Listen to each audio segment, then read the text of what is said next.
In February, 3 Muslim students were shot dead in North Carolina in the United States, and a mosque in Houston, Texas was torched.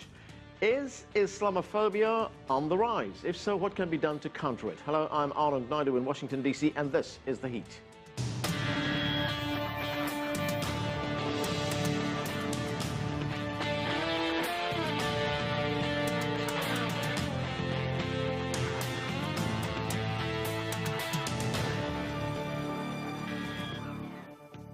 Three young Muslims were killed in North Carolina in what police say was a dispute over parking. But the incident is now being investigated as a possible hate crime.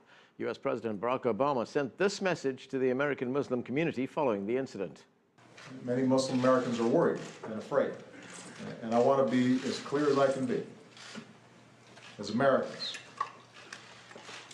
all faiths and backgrounds, we stand with you in your grief, and we offer our love and we offer our support.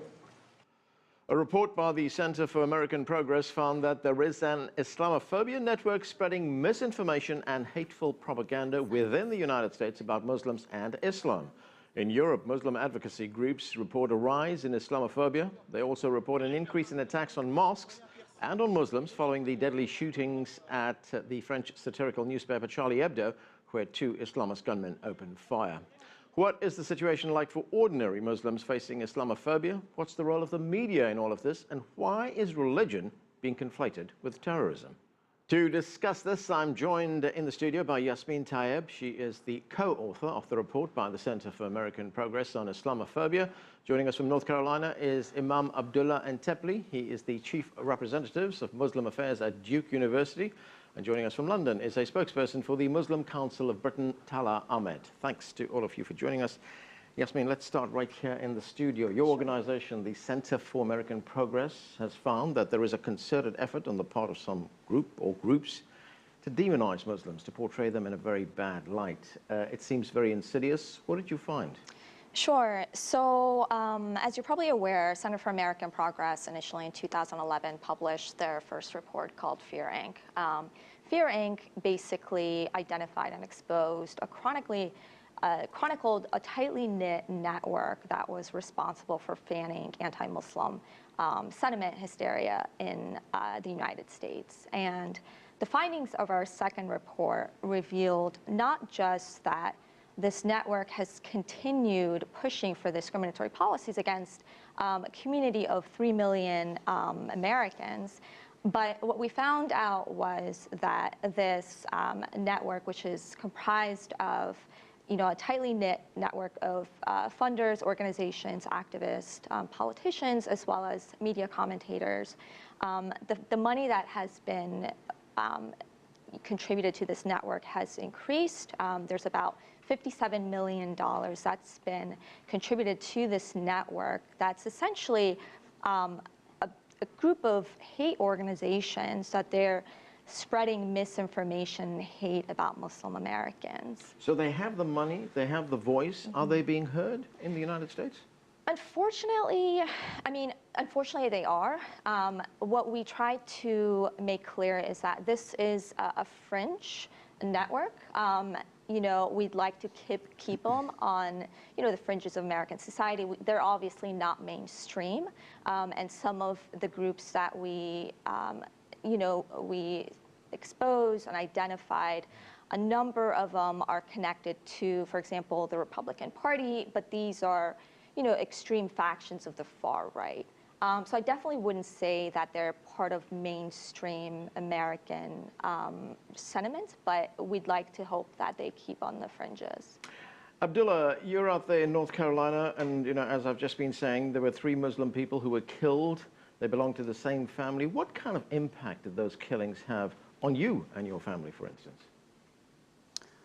Well, the horrific killings took place about 2 miles from where my children go to school, about 3 miles where I live. And I knew both families, and all the victims and their siblings are close friends of ours. And local Muslim community is completely traumatized, as you can imagine. The day after the horrific killing, no one, including myself, we didn't send our children to school. And as the initial statements and explanation of the local law enforcement wasn't all that helpful and there was a lot of misinformation that the killer has so many other friends. They were looking for some more Muslims to kill. And no one can blame Muslims being extra cautious, if not paranoid, in the heat of the moment. And the dust has yet to settle down because if anything, if the recent Chapel Hill shooting, the mosque burning in Houston, in what happened in Rhode Island, the attacks in Michigan, just in 1 week, if that doesn't convince anybody in the United States about the despicable rise of Islamophobia, rising anti-Islam and anti-Muslim sentiments, I don't know what will convince anybody. I don't know how bad, how worse it should get before, as a society, we would recognize this big monster that these 3 horrific killings is clearly pointing out to, and put our acts together and fight against it. So clearly this is causing a lot of fear among the Muslim community. Let's go to London to Tala Ahmed there. Tala, you know, we've just been hearing that to a large extent Islamophobia is being driven by these fringe groups, these hate groups that are instigating feelings and sentiments against Muslims. But I'm wondering, to what extent is Islamophobia fueled by the policies of governments or of police and security forces? I mean, we've seen so many instances of Muslims being discriminated against. We see it at airports, we see it at schools, we see it at mosques being infiltrated in New York, for instance. To what extent do officials have a responsibility for fueling this rising tide of sentiment against Muslims? I think, I mean, it really depends on which government you're talking about. I mean, if you talk about the UK government, I would not say that the government is deliberately feeding into the narrative of Islamophobes.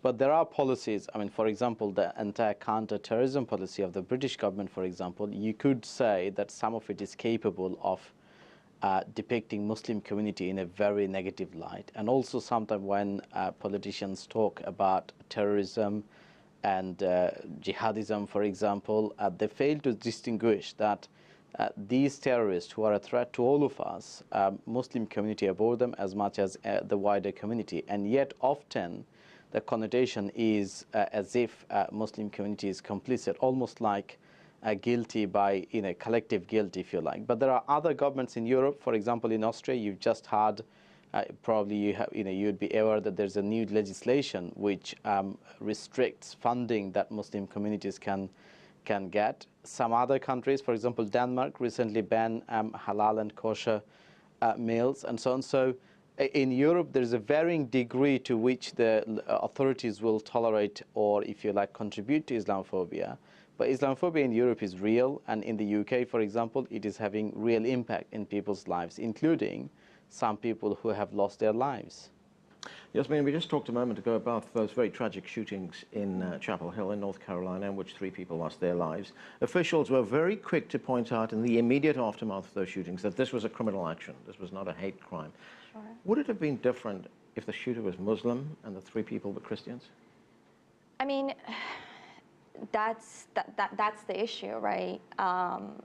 That's the concern that the overwhelming Muslim American community had, that if this shooter, first of all, if the shooter was Muslim or had some sort of connections to, extremist groups that are tied to Al-Qaeda or ISIS, etc., this would immediately have been called, an act of terror. Right. So from the outset, the way it was framed in the media obviously would have been different.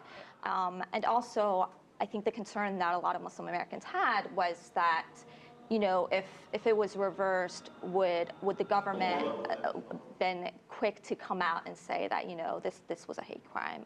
Why is it that there was the issue about the parking dispute? Why is it that the media suddenly took the narrative of the defendant's family as opposed to highlighting the narrative of the victims' families? So those were issues that was quite troubling for Muslim Americans. Go ahead, Abdullah.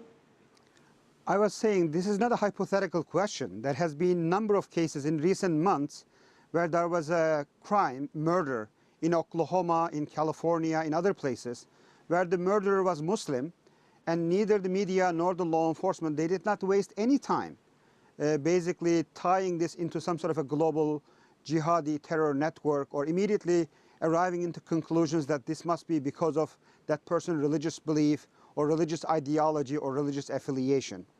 I want to clarify, though, I think the sensationalist flavor and the fashion in overall media, they sort of distorted the law enforcement initial message. the local police officials, they were immediately quick to correct their mistake, saying this was initially considered as a crime triggered by a parking dispute, but the law enforcement, neither the state nor the federal agencies, are not dismissing any option, including the hate crime. They are turning every stone over, and they are not dismissing the potential hate crime. We will wait and see. But I think the point being made is that whereas they say we're not dismissing any option, if it had been a Muslim shooter, there would only be one option, wouldn't there? Absolutely. Absolutely. There is no doubt about that. And what hurts the Muslim community the most, this innate hypocrisy, the innate double standard that the Muslim community has been facing. We have been told long judicial linguistic jargon, like in order to be considered as hate crime, it has to go through so many different hoops. But when the murderer and the killer is a Muslim, why those technical details never apply, I have no idea. Tala Ahmed, in Britain you have a significant Muslim population, many of whom were born in Britain, many of whom have acquired British citizenship. Are they treated as British by the government, or are they still treated as foreigners? Because we hear so many times that people who commit crimes, and they could be crimes of terrorism in Britain, will be repatriated to their home countries. Their home country is Britain. Yeah, I think that's, if you observe the media and indeed the political narrative, I think the undertone is very clear that Muslims are somehow a foreign entity which is trying to find space within the UK, when that in fact is not the case. Only about 2 weeks ago, we at the Muslim Council of Britain produced a report on UK Muslim population based on census data collected by the government in 2011. And what it shows is that Muslim community is as diverse as the wider British society, if you like, and half of the Muslims were born in the UK. Despite all of that, every time we speak about, and you mentioned, for example, deprivation of citizenship and revocation of citizenship and so forth, we are spoken as if Muslims are the other, and yet we are not. And I think that is a major challenge for the policymakers in the UK and in Europe to recognize that Islam and Muslims are part and parcel of the European society as much as any other faith. But I just wanted to pick on the point around Chapel Hill shooting and also what happened in the UK. I think your previous contributor was absolutely right that one of the problems that we see is that whenever a crime affects Muslim community, that somehow is not covered and somehow it is pushed aside as an ordinary crime. And yet when the perpetrators are Muslims, they seem to suddenly get unprecedented level of publicity, even if it has nothing to do with their faith. And a classic example was there's an individual, a converted Muslim, who happened to kill a retired lady in a part of London. It has nothing to do with his faith, or it wasn't linked with, if you like, so-called jihadi terrorist kind of activities. And yet the initial temptation of the media was to run, they brought his identity as a converted Muslim who went into killing. So that's something that the media and the policymakers has to be more aware of and be particularly careful that we do not create unnecessary divide between Muslims and others. Muslims are part and parcel of the wider society, and they should be spoken about in those terms. Another criticism we often... And if I... Yeah, go ahead, Abdullah. If I may quickly, one of the most destructive consequences of Islamophobia, marginalizing and dehumanizing a collective religious minority, it sort of forces the wider community to have lowered their standards of idealism towards that community. It creates an exceptionalism in terms of inclusivity and acceptance. Regretfully, that's what we are seeing about Islam and Muslims. When Americans at large are being asked, do you believe in religious freedom? Do you think everybody should be practice their religion as they like? Do you think they should be free to establish their house of worship? Overwhelming majority, more than 90% of Americans says yes to that question. But when the same Americans are asked, do you feel comfortable having a mosque in your neighborhood? Would you feel comfortable having a Muslim neighbor in your area? Or when they specifically ask the same question about Islam as religion and Muslims as people, or Muslims, American Muslims as American citizens, that percentage goes in some states as low as 30%, 40%. Okay, Yasmin, another criticism we often hear, and we see this on the media very often, is people on the media saying that Muslim leaders do not criticize acts of terrorism that are carried out in the name of Islam. Yet, And I read the media pretty extensively. I often see, especially in the aftermath of the Charlie Hebdo killings, that there were leaders in France, Muslim leaders in France, who immediately condemned those killings. I mean, are people just not listening, or they just don't want to listen? I mean, that's a very good point. Anytime I hear that criticism, I kind of just chuckle, because that's flat out wrong. Whether it be, like you said, whether it was in the aftermath of the Charlie Hebdo attacks, or whether it's any time ISIS commits a heinous atrocity, I mean, you see Muslim organizations like coming out immediately condemning it.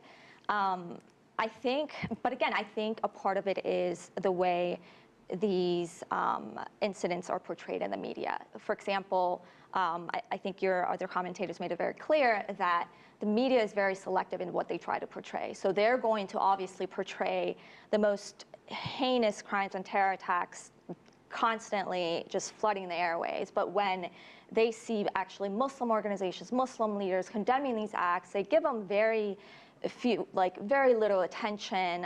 So Americans don't see that. Americans don't see what Muslims are actually doing to counter this extremist, tendencies, whether it comes from their communities or elsewhere. I think a great example was, what we saw. I think there was over 1,000 Muslims that came in defense of the Jewish community, synagogue recently, and that was a great example, and that was portrayed very well in the media. And if we continue to at least portray a more balanced or a nuanced approach to this issue, and be more, I guess, like fair, and trying to portray the Muslim American community or Muslims in general in Europe and elsewhere in a more fair light, I think that we'll see Islamophobia trending down. Okay, and that's where we are going to have to leave it. Thanks to all three of you for joining us. We are going to take a break. Coming up, we speak to a former Pakistani ambassador who spent much of his time in Europe talking with young Muslims and religious leaders. We will get his take on Islamophobia in the region. Stay with us. You're watching The Heat.